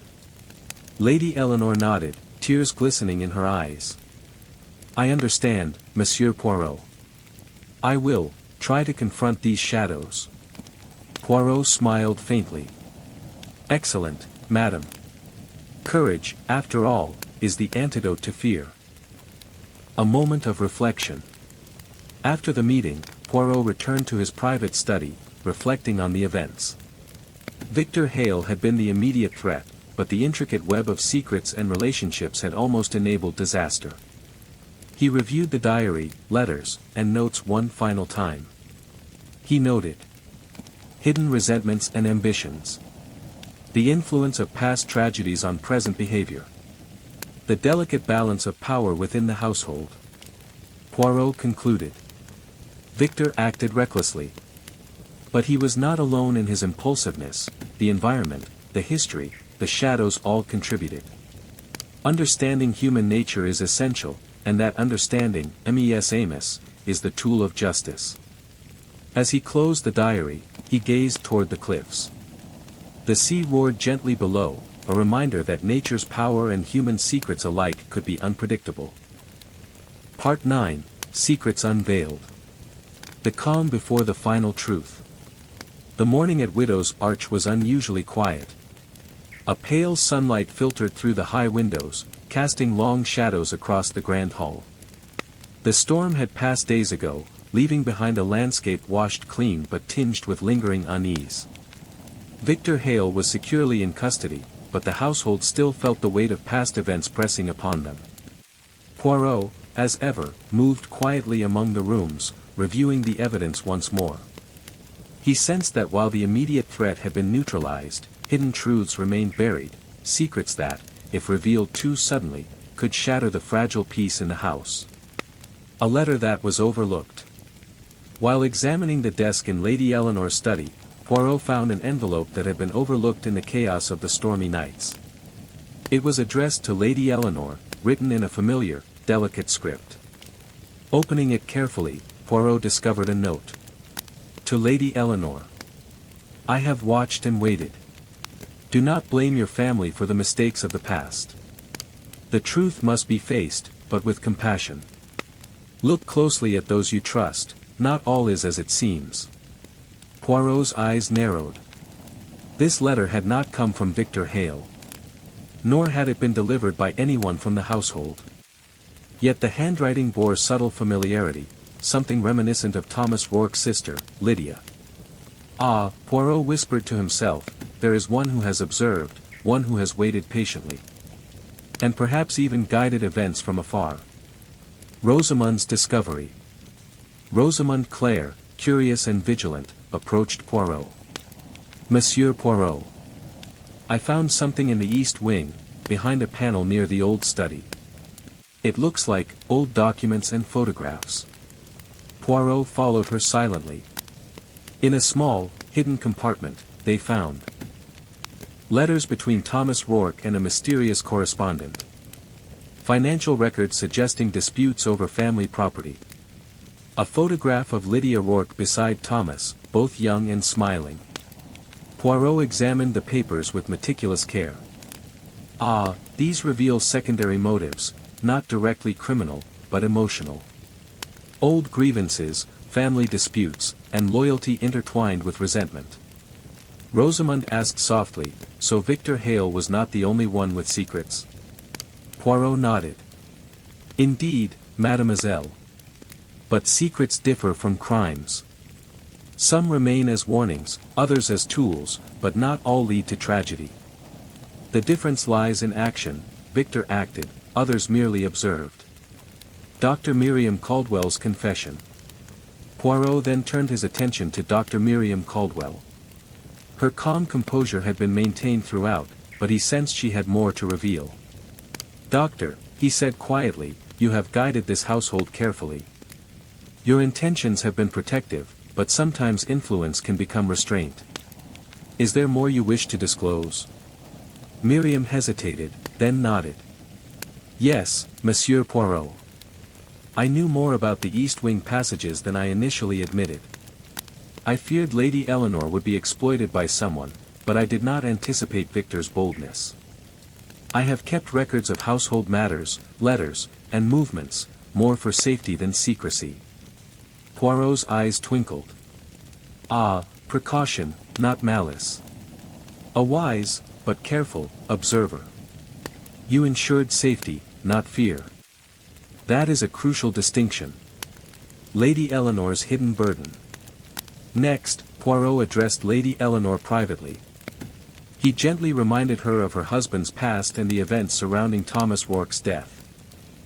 Madam, he said, you have carried a heavy burden, a secret that might have destroyed your household had it been revealed improperly. You did not act with malice, yet the weight of knowledge alone is formidable. Lady Eleanor's eyes glistened. It has haunted me, Monsieur Poirot.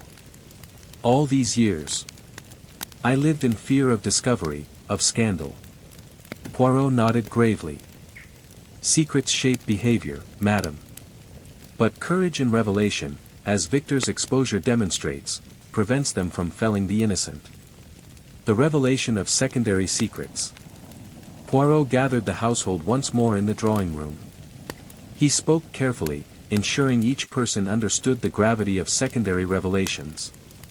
Mess Amos, Victor Hale was the immediate threat. But there are secondary truths, smaller, subtler secrets that influenced his actions, yet did not justify them. He laid out each point. Lydia Rourke's letters and messages indicated a distant observer who knew of Thomas's fate and watched events unfold, perhaps influencing Victor indirectly. Dr. Miriam Caldwell's hidden knowledge of household movements and East Wing passages helped maintain order, though inadvertently offering tools that could be misused. Lady Eleanor's concealment of her husband's secret acted as both shield and temptation, creating a tension in which ambition and fear could collide. Poirot looked around the room. Each of you has played a role either in observation or in action. Only by acknowledging these truths can the household achieve genuine peace. The emotional resolution. Rosamond, visibly moved, stepped forward. Monsieur Poirot, so we are not entirely free from the past, but understanding it can help us move forward? Exactly, mademoiselle. Knowledge of truth, combined with compassion, allows for resolution. Secrets, once understood, lose their power to terrorize. Lady Eleanor finally spoke with a gentle voice. I will share some of these truths with the household, carefully, so that no further fear exists. Poirot smiled faintly. Bravo, madam. Courage tempered with wisdom, that is the remedy for shadows. The final clues. Poirot then addressed subtle remaining details. The black feathers had been Victor's doing, signaling the danger he sought to instill. The letters to Lady Eleanor, particularly the unsigned ones, were from Lydia Rourke, serving as warnings rather than threats. The sea cave and hidden passages provided opportunity, but only knowledge and observation allowed for Victor's eventual capture. Poirot paused. Observe, Mes Amos, fear arises when opportunity meets secrecy. Action without consideration leads to danger. Victor acted hastily, others waited, observed, and maintained safety. A message from the past. Finally, Poirot shared a letter from Lydia Rourke, recently received. Madame Thornberry, I have watched from afar. Know that justice, patience, and careful observation prevent tragedy. I leave these matters to you and your household, trusting that courage and wisdom guide your steps. Lady Eleanor held the paper tightly, tears in her eyes. Even after all these years, someone cared. Poirot nodded. Ah, madam, and that is the final lesson, vigilance and compassion prevent shadows from consuming us. Preparation for the future. With Victor Hale secured, Lydia's warnings acknowledged, and secondary secrets unveiled, the household could finally begin the slow process of reconciliation. Poirot advised Lady Eleanor. Transparency within the family, discuss past grievances carefully. Observation without judgment, understanding motives prevents future conflict. Courage in confronting secrets, secrecy allows fear to fester. Poirot's final words to the household were calm but firm. The past shapes us, Mes Amos, but it must not govern our actions. Today, we have unveiled shadows. Tomorrow, you may live with them, but fear need no longer dominate your lives. Part 10, Justice and Reflection. A morning of reflection. The morning at Widow's Arch dawned unusually still, with pale sunlight slipping through the tall windows and casting long, serene beams across the halls. The storm that had raged days before was gone, leaving only the clean scent of rain-washed stone and the salt of the ocean air. The waves crashed rhythmically against the cliffs below, a constant reminder of the power of nature, indifferent to human affairs. Lady Eleanor Thornberry sat quietly in the drawing room, Rosamond by her side, hands clasped tightly in her lap. For the first time in years, the house felt lighter, not empty, but relieved, as if it, too, had endured a long ordeal. Yet a fragile tension remained.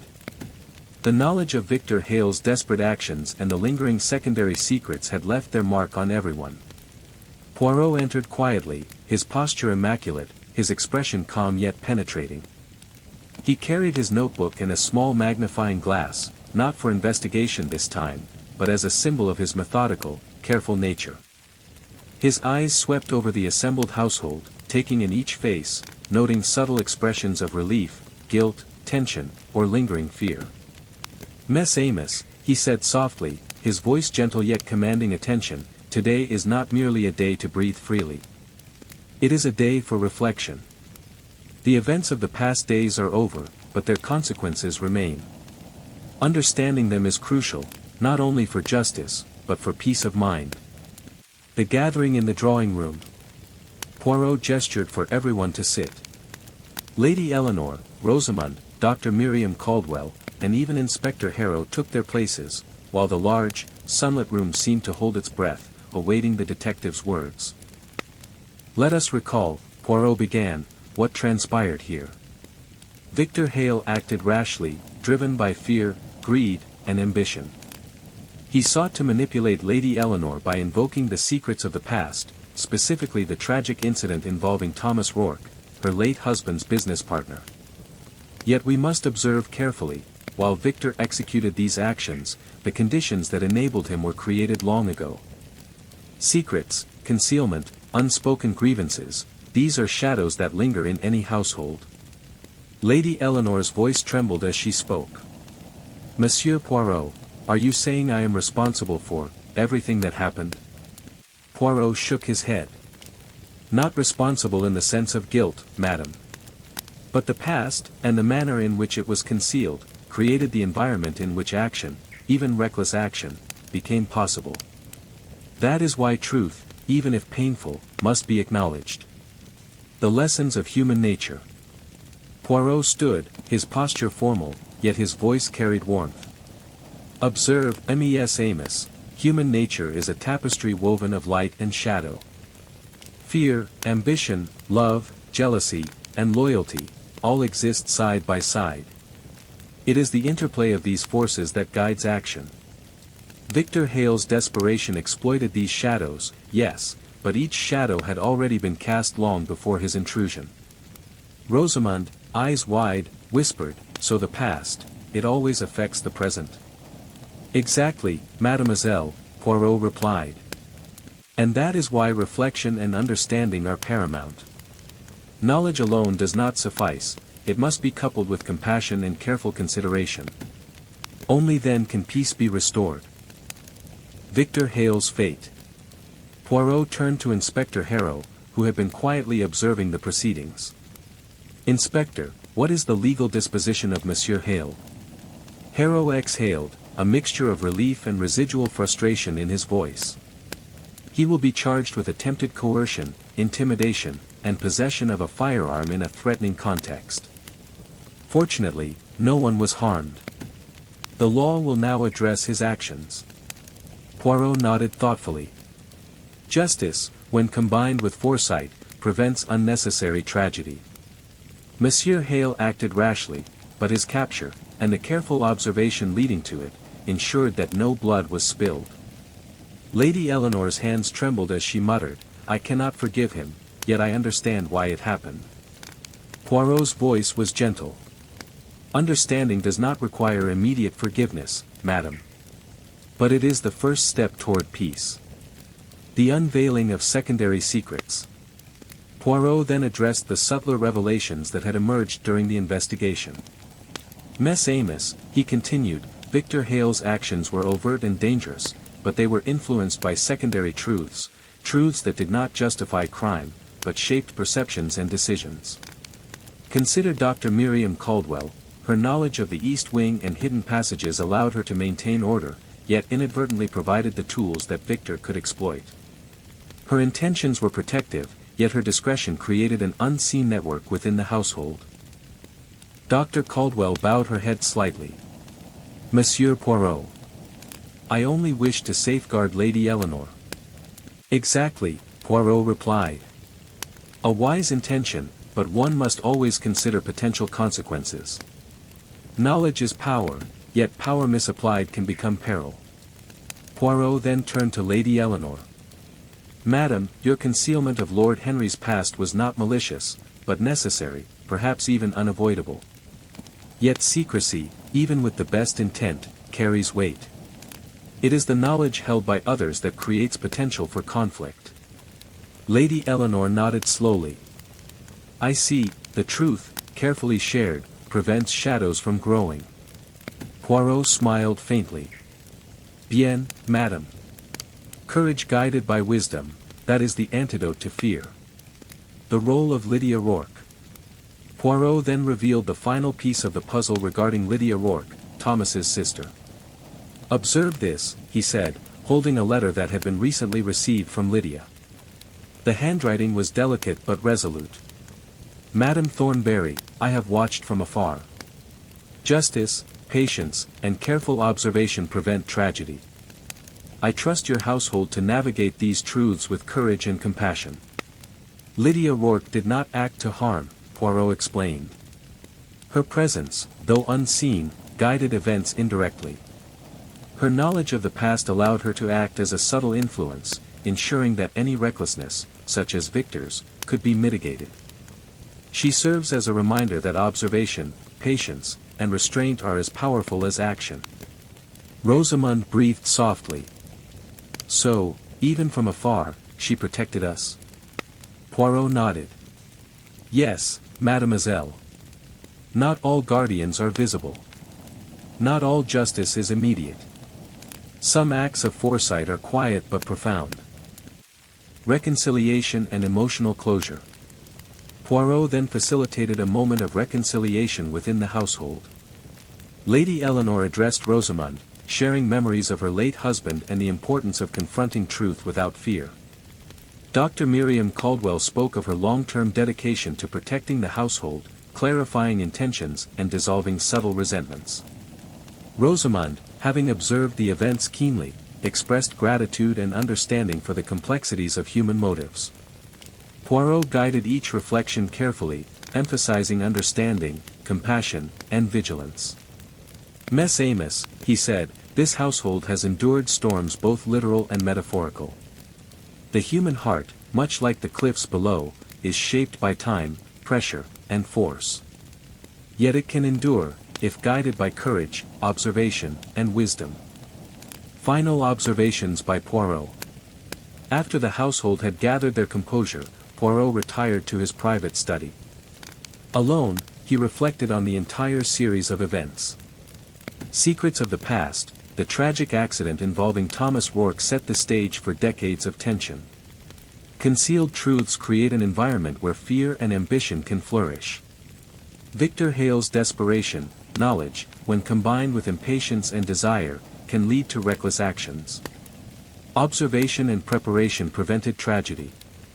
Secondary influences, Dr. Miriam Caldwell, Lydia Rourke, and others shaped outcomes indirectly.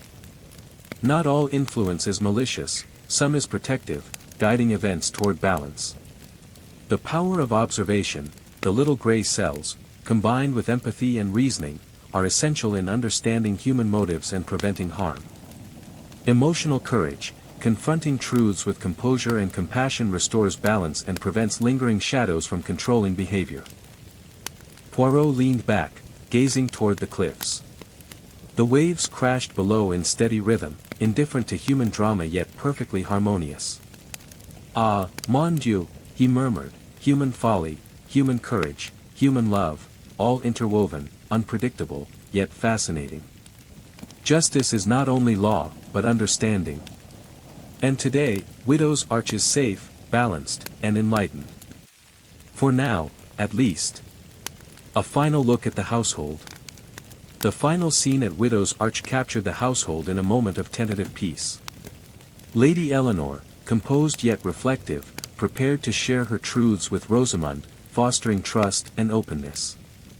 Rosamond, now more mature and observant, began to understand the complexities of human nature and the weight of secrets. Dr. Miriam Caldwell, still watchful, accepted the outcomes of her cautious interventions. Inspector Harrow, pragmatic yet impressed, noted Poirot's skill in preventing disaster and reflecting on human motives. Victor Hale's absence, though necessary, left a lingering reminder: actions driven by desperation can have serious consequences, but careful reasoning and vigilance prevent tragedy. Closing words of Poirot. Before departing the drawing room for his private reflection, Poirot addressed the assembled household one final time. Mess Amos, let today be remembered not only as a day of revelation, but as a lesson in wisdom, patience, and understanding. Secrets, when acknowledged with courage, lose their power to terrify. Shadows, when observed with care, illuminate the path to safety. And the human heart, when guided by compassion and insight, can endure even the heaviest burdens. With that, Poirot departed quietly to his study, leaving Widow's Arch bathed in sunlight, the mansion finally at peace, its cliffs and waves indifferent yet steady, a perfect metaphor for the resilience of those who inhabit it. The end. The mystery is resolved, Victor Hale is apprehended, Lydia Rourke's indirect influence is acknowledged, the secondary secrets are revealed, and the emotional and psychological arcs of Lady Eleanor, Rosamond, and Dr. Caldwell are tied together. Poirot's final reflections underscore his timeless philosophy: understanding human nature is the ultimate form of justice.